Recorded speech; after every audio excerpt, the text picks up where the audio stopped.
Tonight we're going to be talking about hydration.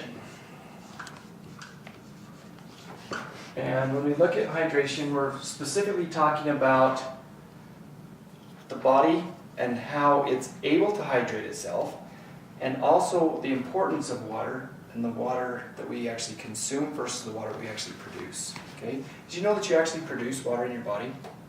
When we eat a carbohydrate, in essence, it breaks down in the system into carbon dioxide, which we breathe off, and water. So in our metabolic processes, to actually make energy, we utilize sugars to break down and exhale carbon dioxide and actually create our own water. Kind of fascinating, isn't it? Our bodies are composed 85% of water. Everything else is solids. So how often do we think about the solids that we consume versus the amount of water we consume? Water actually is one of those things that we think of as being the solution, but what you actually put into the solution is the solids. And so often we think of this aspect only, and we don't think enough of what actually makes up the body. Okay? Think about it this way. Water is one of the most amazing molecules that we have on Earth. It has the ability to go into a gas, be evaporated. It's in the air that we breathe. Steam, you see it actually coming up. A liquid that we can put into a container and hold. And it also has the ability to freeze and become a solid. All forms have a specific point at which they change. Okay? 32 degrees is our freezing point. Water stays stable in essence from this point, 32 degrees up, till we hit 212 degrees Fahrenheit, where it starts to boil and become then steam or sublimate. Okay? Interesting though, as this temperature is reached, it also has the ability to steam or sublimate as well. So ice on the road in the winters, even when it's cold, you'll see it actually can evaporate and go right into the air without going down into the ground as groundwater. Okay?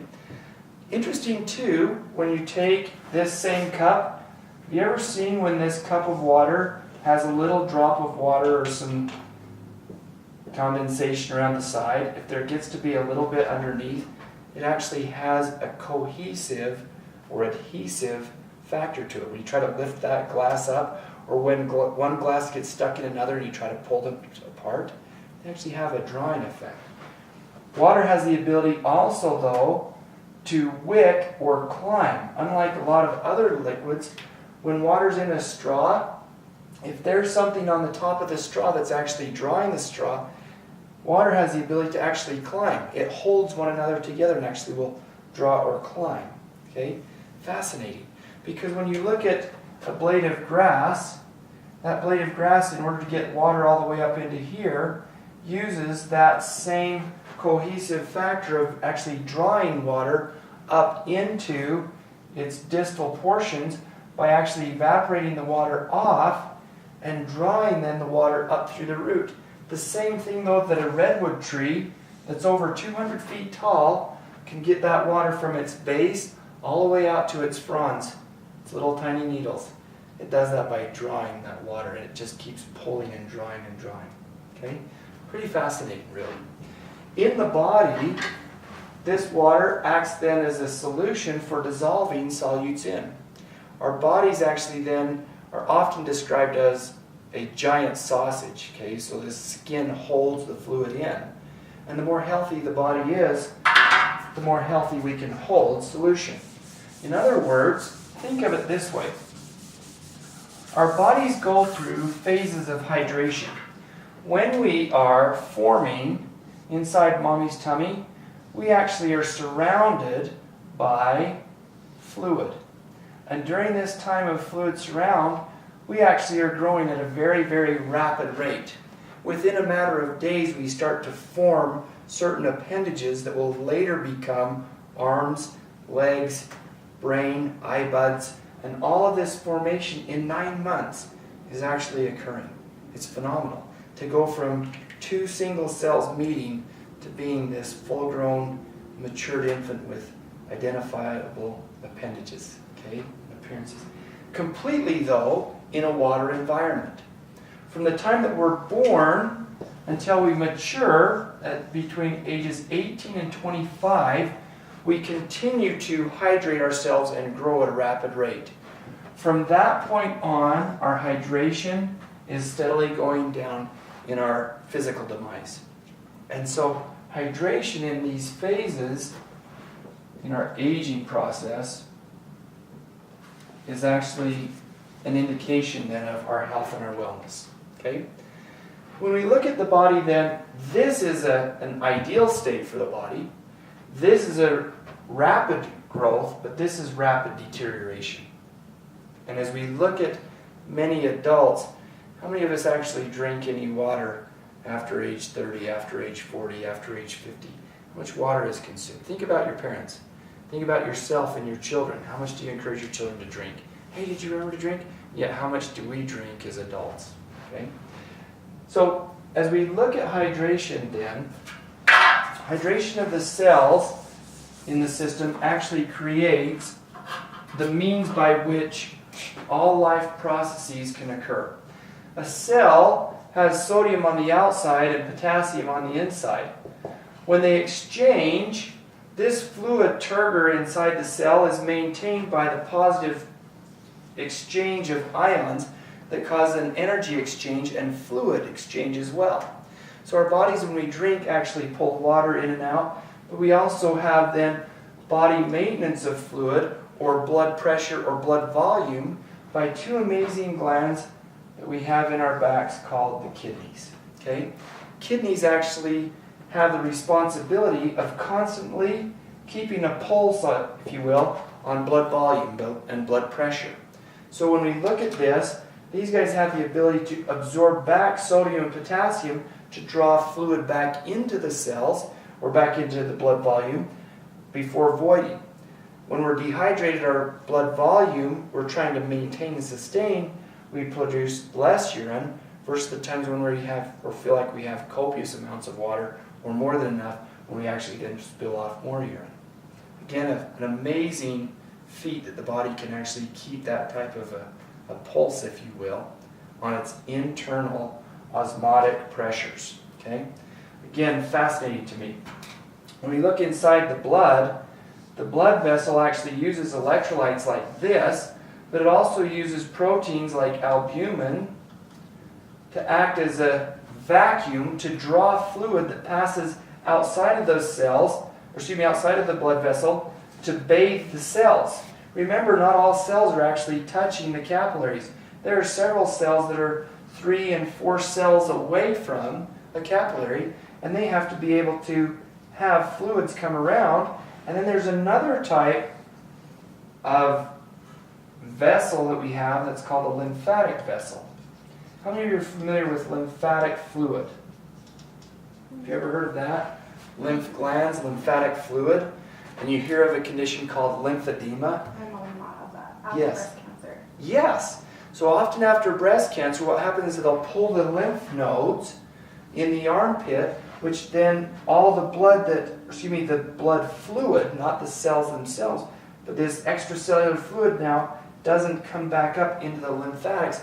So you end up with this lymphedema in the arm or in the lower legs. Extreme cases of lymphedema occur with people that have elephantiasis. There's actually an infection inside those lymphatic glands and tissues and lymphatic vessels, and now you have all this lymphatic stasis in the legs. Their legs will grow huge. You've seen pictures of that. When we look then, this fluid, its ability then to bathe the body in the fluids from blood volume or blood fluid to then extracellular and intracellular fluids,